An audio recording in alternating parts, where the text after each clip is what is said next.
विशिष्ट महर्षि और प्रभु रामचंद्र जी का ज्ञानमयी संवाद सुनते हैं द आर्ट ऑफ लिविंग के फैकल्टी स्वामी वैशंपायन जी की वाणी से। अगर आपने अभी तक इस चैनल को सब्सक्राइब नहीं किया है तो इसे जरूर सब्सक्राइब करें और सब्सक्राइब करने के बाद बेल आइकन को भी जरूर दबाएं। जय गुरुदेव।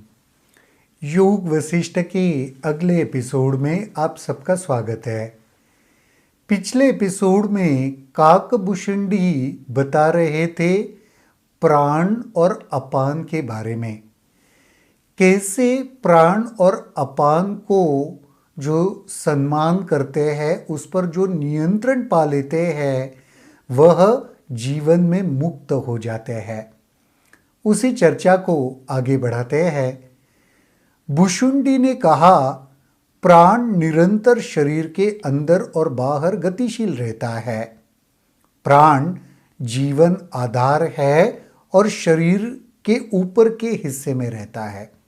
कल हमने देखा जीवन शक्ति जो ऊपर के हिस्से में रहती है उसको प्राण कहते हैं, जो नीचे की ओर प्रवाहित रहती है उसको अपान कहते हैं।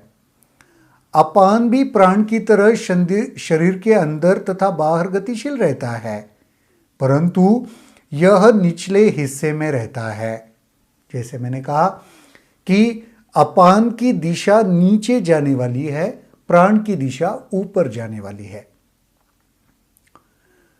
प्रार्थना है कि आप इस जीवन शक्ति के विस्तार तथा नियंत्रण के अभ्यास को सुने, क्योंकि जागृत या सुप्त रहने वाले के कल्याण के लिए यह सहायक है। अभी कुछ अभ्यास बता रहे हैं काकभूषुंडी। रथ कमल प्राण शक्ति का केंद्र स्थल है और यही से प्राण स्वतः तथा बिना प्रयास बाहर प्रवाहित होता है। प्राण हृदय के केंद्र से बाहर प्रवाहित होता है।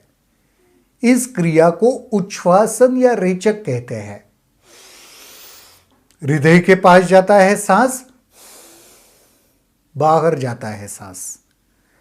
जब श्वास अंदर लेते हैं तो वह प्राण शक्ति के स्रोत को स्पर्श करता है, जो हृद कमल से बाहर 12 अंगुल नीचे है। इसे पूरक कहते हैं। लेना पूरक है, छोड़ना रेचक है। जब अपान की गति रुक जाती है और प्राण हृदय से उठते ही नहीं और न बाहर निकलते हैं, और जब तक श्वास क्रम पुनः आरंभ नहीं होता, उस स्थिति को कुंभक कहते हैं। ये तो समझ में आ गया सबको। जब हमने रोक के रखा सांस को भीतर ही तो उसे कुंभक कहते हैं। लेने को पूरक कहते हैं, छोड़ने को रेचक कहते हैं। इस प्रकार रेचक, कुंभक और पूरक 3 स्थितियां हैं। नाक के बाहर, द्वादशांत के नीचे, मस्तक के ऊपर या सामने 12 अंगुल की दूरी पर, और तीसरा प्राण का स्रोत यानी हृद कमल। 3 जगहें यहां पे बताई गई है। एक तो नाक के बाहर, द्वादशांत के नीचे। द्वादशांत का मतलब होता है 12 उंगल। एक तो सिर के ऊपर या नाक के सामने, और दूसरा प्राण का स्रोत हृद कमल, हृदय स्थान। अब स्वाभाविक तथा सहज प्राण शक्ति की निरंतर गतिशीलता के संबंध में सुनो। अपने से 12 अंगुल की दूरी तक रेचक की क्रिया गतिशील होती है। इस स्थिति में अपान वायु कुंभाकार के मिट्टी के अनिर्मित घड़े की तरह द्वादशांत में रहती है। इसे बाह्य कुंभक कहते हैं। जब हम सांस छोड़ते हैं तो काकभूषुंडी कह रहे करीबन 12 उंगल तक दूर वह सांस जाता है, छोड़ते हैं तब।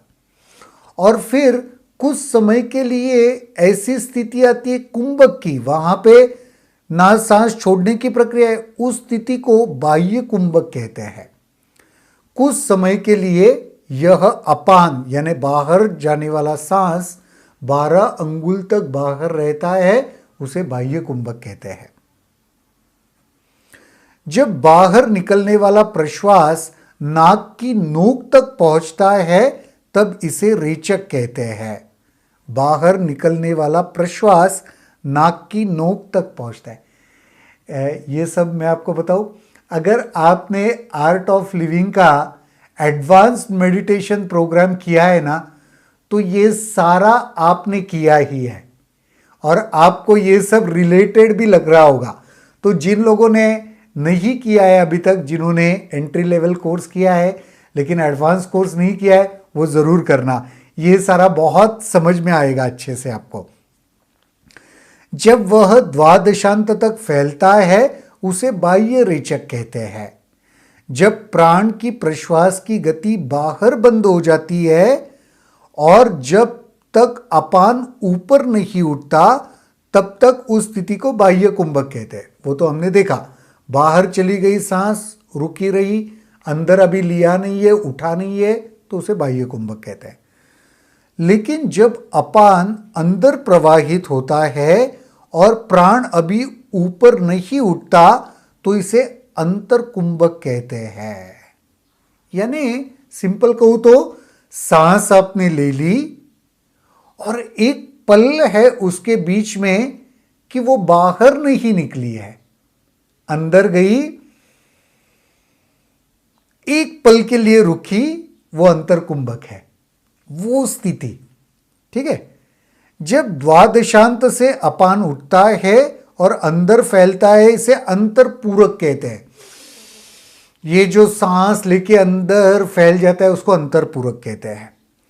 जो इन कुंभकों को जान लेता है उसका पुनः जन्म नहीं होता। ये सारे कुंभकों को जान लेता है। ये कुंभक तो जिन्होंने आर्ट ऑफ लिविंग का हैप्पीनेस कोर्स किया है वो भी करते हैं। प्राणायाम करते हो ना 3 स्टेज, उसमें ही है ये सब। जो ऐसे ही कितना सुंदर यह विश्लेषण काकभूषणी ने भी दिया है, जो गुरुजी ने हमको प्रैक्टिकल कैसे करना है वो समझाया है। कोई चलता हो या खड़ा हो, जागता हो या सोता हो, ये जीवन आधार वायु जो स्वभावतः गतिशील है, इन अभ्यासों से नियंत्रित की जाती है। ये प्राणायाम ही है बेसिकली। प्राण के ऊपर नियंत्रण लाने के यही तरीके हैं जो हमारे ऋषि मुनियों को हजारों वर्ष पहले से पता थे। तब व्यक्ति जो भी करता या खाता है तो इन कुंभकों को चलाने वाला कर्मा का कर्ता नहीं होता। कुछ ही दिनों में वह परम स्थिति प्राप्त कर लेता है। जो इन कुंभकों का अभ्यास करता है वह बाह्य पदार्थों से आकृष्ट नहीं होता। ये प्राणायाम का जो अभ्यास करता है, इन कुंभकों का जो अभ्यास करता है, फिर उसको बाहरी वस्तु आकर्षित नहीं कर पाते। जिन्हें यह दृष्टि प्राप्त होती है वे सक्रिय हो या अक्रिय बंधन में नहीं पड़ते। उन्होंने वह प्राप्त कर लिया है जो उन्हें प्राप्त करना होता है। इस अभ्यास से ना फिर वो बंधन में नहीं पड़ते और जो प्राप्त करने जैसा है, योग्य है, वो उन्होंने प्राप्त कर लिया होता है। द्वादशांत से अभिप्राय शरीर से बाहर का 12 अंगुल की दूरी का चुंबकीय क्षेत्र है। प्राण और अपान भी इस चुंबकीय क्षेत्र के अंग होते हैं। द्वादशांत से अभिप्राय शरीर के बाहर का 12 उंगली की दूरी। दूसरी भाषा में मैं बताऊं, औरा कहते हैं ना, औरा, ये वो जगह है शरीर से 12 उंगल की दूरी पर जो एक चुंबकीय क्षेत्र है। प्राण और अपान भी इसके अंग होते हैं। औरा के बारे में आज के इस एपिसोड में बहुत ही दिलचस्प बता रहे हैं, नहीं कुछ काकभूषणी। पूरक, रेचक, कुंभक इसके बारे में बताया, अंतर कुंभ, बाह्य कुंभक इसके बारे में बताया। कुंभक जो अभ्यास करता है वो कैसे मुक्त हो जाता है, बाहर की कोई वस्तु उसको कैसे आकर्षित नहीं कर सकती, और आखिर में जाके तो औरा के बारे में भी कुछ बता रहे हैं। ये एपिसोड को मैं कहूँगा दोबारा सुनना, तीसरी बार सुनना, क्योंकि बड़ा दिलचस्प है। अगर इसे आप ठीक से समझ लोगे तो काकभूषणी की तरह हम भी इन बंधनों से, मृत्यु से मुक्त हो जाएंगे। तो आज के एपिसोड में तो यहीं पर रुकते हैं, अगले एपिसोड में देखते हैं और क्या होता है। तब तक के लिए जय गुरुदेव।